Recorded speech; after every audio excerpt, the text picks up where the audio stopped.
Islamic scholar मौलाना नासिर अली के channel को subscribe करें। अस्सलामु अलैकुम वरहमतुल्लाहि वबरकातुहू नहमदुहु व नसल्ली अला रसूलिल करीम। आज मुख्तसर सी गुफ्तगू निकाह के लाजमी जुज़ महर के बारे में करनी है, जो हमारे यहाँ लफ्ज़ हक़ महर के साथ लोगों में मशहूर है। ये बात सबसे पहले समझ लेनी चाहिए कि शरीयत की नज़र में निकाह तकल्लुफ़ व तसन्नुअ से दूर एक सादा सा अमल है, जिसे आज हमने खुद ही सबसे पुरतकल्लुफ़ अमल बना लिया है। चुनांचे निकाह की शरई तारीफ़ ये है कि निकाह ऐसे अक़्द को कहते हैं जिससे औरत से जिस्मानी नफ़ा उठाने की इजाज़त हासिल हो जाती है, और जो गवाहों यानी दो मर्द या एक मर्द और दो औरतों की सूरत में हो, इनकी मौजूदगी में इस्वालतन या वकालतन इजाब व कबूल के ज़रिए मुनक़िद हो जाता है। इस अक़्द की बिना पर मर्द पर महर और बीवी के नान नफ़क़ा और सुकना की ज़िम्मेदारी और औरत पर शोहर की इताअत लाजिम होती है।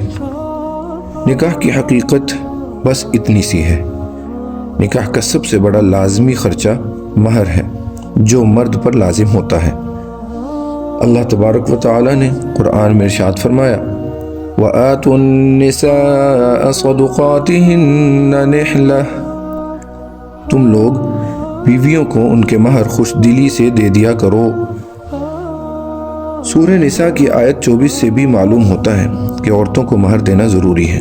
निकाह में महर इस तरह लाजिम है कि अगर अक़्द के वक्त महर का जिक्र भी न किया जाए या ये शर्त लगा दी जाए कि महर नहीं होगा, तो भी खुद ब खुद महर मिसल वाजिब हो जाता है। महर मिसल क्या है? महर मिसल का मतलब ये है कि उस ख़ानदान और उस जैसी औरतों का उर्फ़ में जो महर मुकर्रर किया जाता हो वही रखा जाए।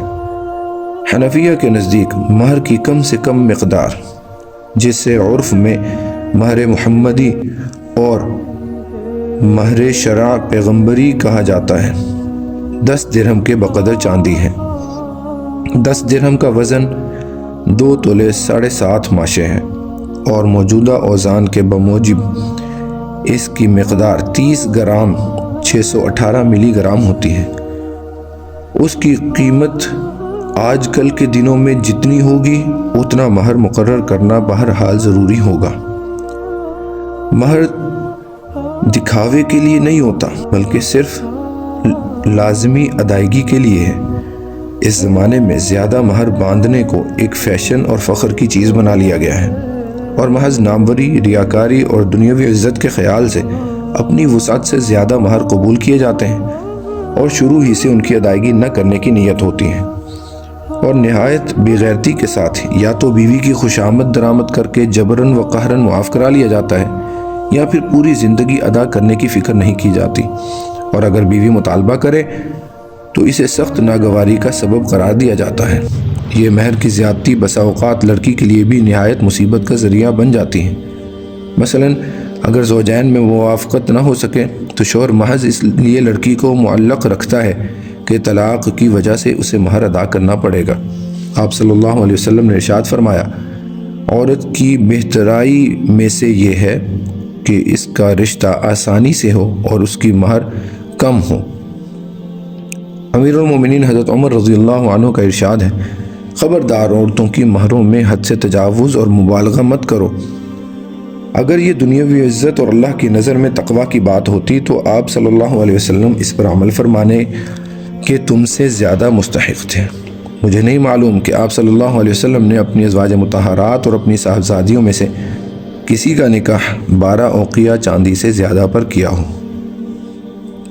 ऐसे शख्स के बारे में आप सल्लल्लाहु अलैहि वसल्लम ने सख्त वईद फरमाई है, जो महर मुकर्रर करके शुरू से अदा न करने का ख्याल रखता हो।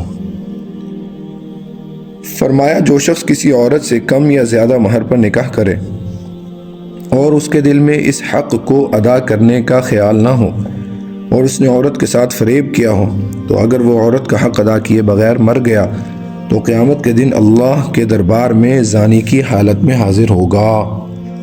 खुदा की पनाह, खुदा की पनाह। اس لیے مہر کی ادائیگی کا خاص اہتمام کرنا چاہیے اور اتنی مہر نہیں باندھنی چاہیے جس کی ادائیگی دشوار ہو جائے۔ آپ صلی اللہ علیہ وسلم کی اکثر ازواج مطہرات اور صاحبزادیوں کی مہر 500 درہم چاندی منقول ہے، جس کو مہر فاطمی کہا جاتا ہے۔ حضرت مولانا مفتی محمد شفیع رحمہ اللہ کی تحقیق کے مطابق اس کا وزن 131 تولہ 3 ماشہ چاندی ہے۔ اللہ تبارک و تعالی ہمیں مہر محمدی یا مہر شرع پیغمبری یا زیادہ سے زیادہ مہر فاطمی کو رکھ کر نکاح کرنے کی توفیق نصیب فرما دے، بلکہ صرف لازمی ادائیگی کے لیے ہے۔ اس زمانے میں زیادہ مہر باندھنے کو ایک فیشن اور فخر کی چیز بنا لیا گیا ہے، اور محض ناموری، ریاکاری اور دنیاوی عزت کے خیال سے اپنی وسعت سے زیادہ مہر قبول کیے جاتے ہیں، اور شروع ہی سے ان کی ادائیگی نہ کرنے کی نیت ہوتی ہے، اور نہایت بے غیرتی کے ساتھ یا تو بیوی کی خوشامد درآمد کر کے جبراً و قہراً معاف کرا لیا جاتا ہے، یا پھر پوری زندگی ادا کرنے کی فکر نہیں کی جاتی، اور اگر بیوی مطالبہ کرے تو اسے سخت ناگواری کا سبب قرار دیا جاتا ہے۔ یہ مہر کی زیادتی بسا اوقات لڑکی کے لیے بھی نہایت مصیبت کا ذریعہ بن جاتی ہے۔ مثلاً اگر زوجین میں موافقت نہ ہو سکے تو شوہر محض اس لیے لڑکی کو معلق رکھتا ہے کہ طلاق کی وجہ سے اسے مہر ادا کرنا پڑے گا۔ آپ صلی اللہ علیہ وسلم نے ارشاد فرمایا، عورت کی بہترائی میں سے یہ ہے کہ اس کا رشتہ آسانی سے ہو اور اس کی مہر کم ہو۔ امیر المومنین حضرت عمر رضی اللہ عنہ کا ارشاد ہے، خبردار عورتوں کی مہروں میں حد سے تجاوز اور مبالغہ مت کرو۔ اگر یہ دنیاوی عزت اور اللہ کی نظر میں تقوی کی بات ہوتی تو آپ صلی اللہ علیہ وسلم اس پر عمل فرمانے کے تم سے زیادہ مستحق تھے۔ مجھے نہیں معلوم کہ آپ صلی اللہ علیہ وسلم نے اپنی ازواج مطہرات اور اپنی صاحبزادیوں میں سے کسی کا نکاح 12 اوقیہ چاندی سے زیادہ پر کیا ہو۔ ایسے شخص کے بارے میں آپ صلی اللہ علیہ وسلم نے سخت وعید فرمائی ہے جو مہر مقرر کر کے شروع سے ادا نہ کرنے کا خیال رکھتا ہوں۔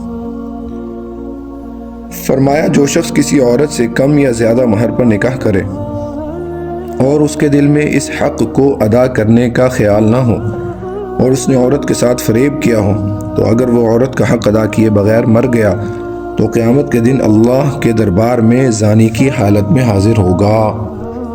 خدا کی پناہ، خدا کی پناہ۔ اس لیے مہر کی ادائیگی کا خاص اہتمام کرنا چاہیے اور اتنی مہر نہیں باندھنی چاہیے جس کی ادائیگی دشوار ہو جائے۔ آپ صلی اللہ علیہ وسلم کی اکثر ازواج مطہرات اور صاحبزادیوں کی مہر 500 درہم چاندی منقول ہے، جس کو مہر فاطمی کہا جاتا ہے۔ حضرت مولانا مفتی محمد شفیع رحمہ اللہ کی تحقیق کے مطابق اس کا وزن 131 تولہ 3 ماشہ چاندی ہے۔ اللہ تبارک و تعالی ہمیں مہر محمدی یا مہر شرع پیغمبری یا زیادہ سے زیادہ مہر فاطمی کو رکھ کر نکاح کرنے کی توفیق نصیب فرما دے۔ اسی میں انشاءاللہ برکات ہیں، اسی میں اللہ کی طرف سے ان کا فضل نازل ہوتا ہے، ان کی رحمتیں نازل ہوتی ہیں، اور نکاح کے بعد والی زندگی باعث برکت بنتی ہے۔ اللہ تبارک و تعالی ہمیں اپنے حقوق کی ادائیگی کرنے کی توفیق نصیب فرما دیں۔ ليكن يومك للشعب ودادا، ليكن حبك للأرض مداد، قلم أنت فكم عبرت عن